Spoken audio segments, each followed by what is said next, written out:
Back in Huayue City, while escaping Luobinghe's dream realm barrier, Shen Jiu had accidentally fallen into one of Shen Jiu's fragmented memories, and this was the scene he'd witnessed. After a look around, he realized that his rushed glance back then hadn't seen wrong. This was a wide room in which a study and private quarters were connected. A sandalwood moon gate in the middle of the room separated the two areas, and the room itself was lavishly furnished. The four walls hung with beautifully framed art and calligraphy. Only a wealthy family could afford such things. It could not under any circumstances be the den of human traffickers. Shen Jiu crossed his arms and leaned against a nearby display case, silently waiting. The intricately carved wooden door before him opened without a whisper. Shen Jiu was stiff and unmoving. Though his eyes looked up, the approaching person crossed the threshold, their silhouette reflected in Shen Jiu's eyes. It was a splendidly dressed youth. As his features were 6/10 identical to Qiu Haitang's, Shen Jiu knew that this must be the Qiu massacre's most significant victim, Qiu Haitang's older brother. His earlier suspicions had been correct. No matter how you looked at it, during Shen Jiu's days at the Qiu estate, he had not been doted upon, as Qiu Haitang had claimed. The youth leisurely brushed past Shen Jiu, then paced a half circle around him. Shen Jiu's face was tight, his lips pursed. Though his expression was sullen, his shoulders faintly trembled. It was obvious that he was terrified, but forcing himself to appear calm. Suddenly, young Master Jiu kicked out, planting his foot right into Shen Jiu's back. Shen Jiu immediately slammed face first into the floor. Young Master Jiu sneered. "What? You too afraid to hit back this time?" "Have mercy, young master," Shen Jiu said in a low voice, his nose now bloody and smeared with ash. "I didn't know it was you." "You didn't know? You didn't know and still had the gall to provoke me." Young Master Jiu knocked Shen Jiu to the ground with a single slap, and Shen Jiu's forehead met the ground in a muffled thud. 2 streams of blood flowed from his nose down to his chin. Young Master Jiu seemed to derive great pleasure from the situation. He was clearly having incredible fun, like he was hitting a ball. Shen Jiu observed from the side, speechless. A few dozen rounds of this back and forth, and Shen Jiu finally couldn't take it anymore. "Exactly what do you want?" Young Master Jiu's smile was terribly malicious.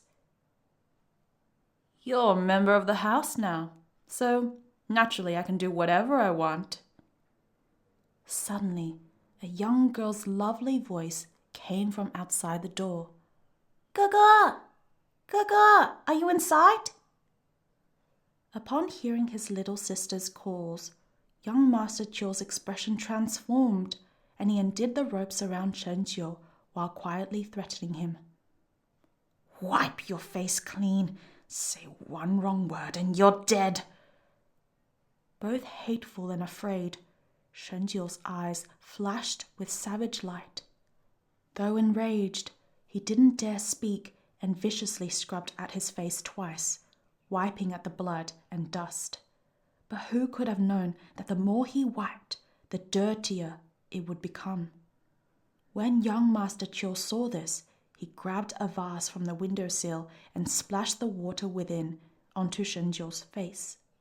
Then he switched expressions entirely and opened the door, his smile beaming with joy. "What has Donghua come here for?"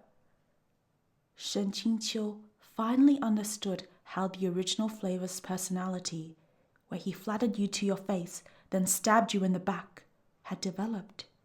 Most probably he picked it up from this young Master Jiu through osmosis. Qiu Haitang was dressed in a light purple brocade, and on her feet were little white satin boots with pearls stitched to the toes. She was truly like unto a tender young lady who'd been nurtured inside a flower bud, and she possessed a completely different type of loveliness from her future, weather-beaten beauty. She walked through the door giggling.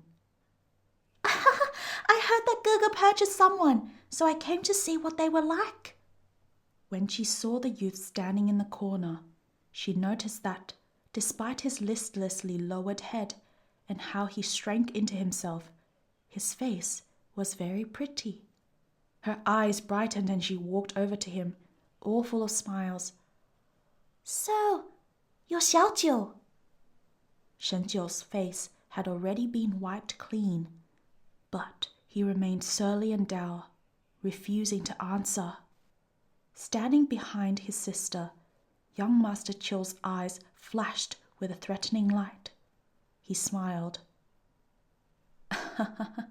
He's rather temperamental. He doesn't really like to speak. Chiu Haitang moved to hold Shen Jiu's hand. Why don't you like to speak? Say something to me, please. Her voice was sweet and soft, her tone affectionate, and on top of that, she painted the perfect picture of innocence.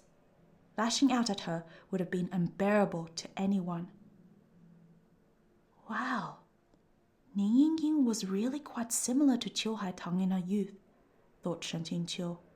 So the original flavor had always been partial to this type. Initially, Shen Jiu kept his face stiff, but he couldn't resist this sort of young girl's gentle wheedling. With his expression shuttered, he turned his head away, his ears blushing a slight red. At the sight of this, Chiu Haitang clapped her hands. Ah, Gege, he's so much fun. No wonder you purchased him, even though you've always hated bringing in outsiders. I rather like him. Young Master Chiu smiled, though it didn't reach his eyes. I too like him very much. Upon hearing the word quote like, Shen Jiu couldn't help but shiver. At this point in the memory, the scene suddenly darkened. Everyone present likewise swiftly vanished without a trace. Shen Qingqiu startled, then realized that this was what Menmo had talked about. The memories were cutting off. Since the original flavor's memories within his body were fragmented and incomplete, breaks like this would be common. The previous memory segment had already finished, and now another one would begin. The setting was the same room. This time, Shen Jiu wasn't tied up.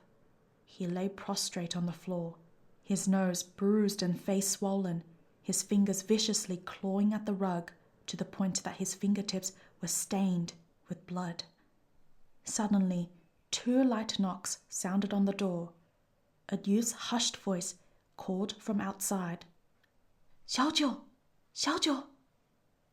When Shen Jiu heard this voice, he abruptly moved and threw himself at the door, his face pressed up to the locks. Qige, be a little quieter. I snuck inside. Initially, Shen Qingqiu had no idea who the person outside was, but then his thinking switched tracks. Shen Jiu's name was 9 because he was the 9th child taken by the human traffickers. It naturally followed that there must also be a 1 through 8. However, to think that Shen Jiu, with his personality, had actually managed to make a good friend, that came as a true surprise to Shen Qingqiu. From the door came the sound of rattling, like the person outside was shaking it. It's no use, Shen Jiu said. There are 5 to 6 sets of locks, both inside and out. The windows are also locked. The escape failed this time, the youth said worriedly. They didn't do anything to you, did they? Shen Jiu's anger suddenly surged. Didn't do anything to me? He snapped. Are you stupid? They shut me in here for 2 days and broke both of my legs. What do you think? Shen Jiu could clearly see that although Shen Jiu had taken quite a beating and was unable to walk, his legs were perfectly fine and weren't broken at all. But that youth couldn't see through the door and seemed to take the claim as accurate. "It's all my fault," he said guiltily. "Of course it's your fault," Shen Jiu said angrily. "It's all because of you. You weren't close to those newcomers anyway, so what if he trampled them? Why did you step in? Were you afraid our lives weren't unfortunate enough? If you hadn't stepped in, I wouldn't have helped you. If Haven had helped you, I wouldn't have provoked him. And the Chills wouldn't have asked to purchase me. And if he hadn't purchased me, I wouldn't have ended up like this. A light beating on the second day, and a heavy beating on the third, smacking me around like a dog." That youth kept saying over and over, "I'm sorry. It's all my fault. I'm sorry. I'm sorry." As expected, with Shen Jiu's personality, any friend he made had to be so good-natured that they were painful to watch. After Qi continuous chain of apologies, Shen Jiu's temper finally managed to cool. "Whatever. I don't give a damn about that loyalty crap. Never have and never will. So that single moment was all I got in me for the rest of my life. You can take it." "I understand," the youth said gratefully. "Like hell you do," Shen Jiu said viciously. "I really do understand. Qi will remember this loyalty. In the future, he'll definitely repay you." "What future?" Shen Jiu spat. "Someone like you, who spent his entire life in the hands of human traffickers? You'll just end up a trafficker yourself. That's your future. No, wait. You're too good of a person. You won't make it. At most, you'll continue with the panhandling." "Xiaojiu, I came to tell you this. I'm leaving, so I'm here today to say goodbye." Shocked, Shen Jiu immediately sat up. "Leaving? Leaving where?" The youth called Qi said. I can't stay here. The Chill family has too much wealth and power in this city. We can't beat them and we can't escape them. There are many cultivator sects in this world. I'll go apply to one. Once I've learned immortal techniques, I'll come back to save you." Shen Jiu's eyes suddenly shone with a dazzling brightness. "Qi, they say that there's an immortal mountain to the east where they recruit highly qualified disciples every year. Is that where you're going?" I don't know, but I'll try them all. Surely at least one will accept me." "If only I wasn't locked up in here. I could go with you too," Shen Jiu muttered. Unbidden, an expression of envy appeared on his face as he stared at the crack in the door. It looked like he was thinking something malicious. Shen Jiu couldn't help but sweat with worry for the person outside. Some time passed, then Shen Jiu sighed. "Qi, you really gotta be less impulsive in the future. You mess up every single time.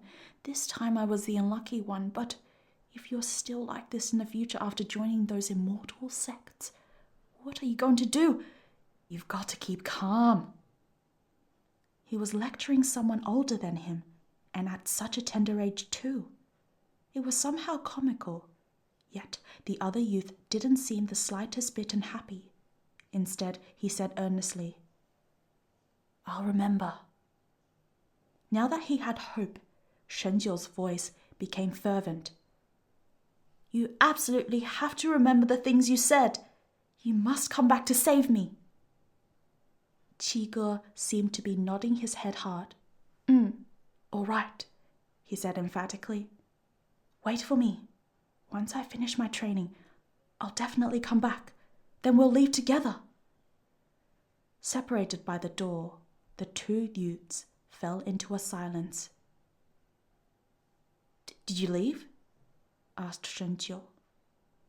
Not yet, the youth said hastily. I was waiting for you to speak.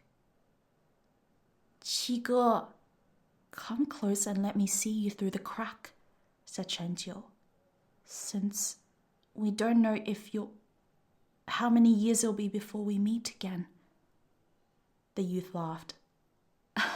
You wanted to say that you don't know if I'll die out there, yes? All right. Shen Jiu made a dismissive noise. You said it yourself. You can't blame me for harsh words this time. He struggled to move closer to the door and pressed his face up to the crack. Intensely curious, Shen Jiu pressed himself up to it as well. Through that tiny slither of a crack, he looked outside.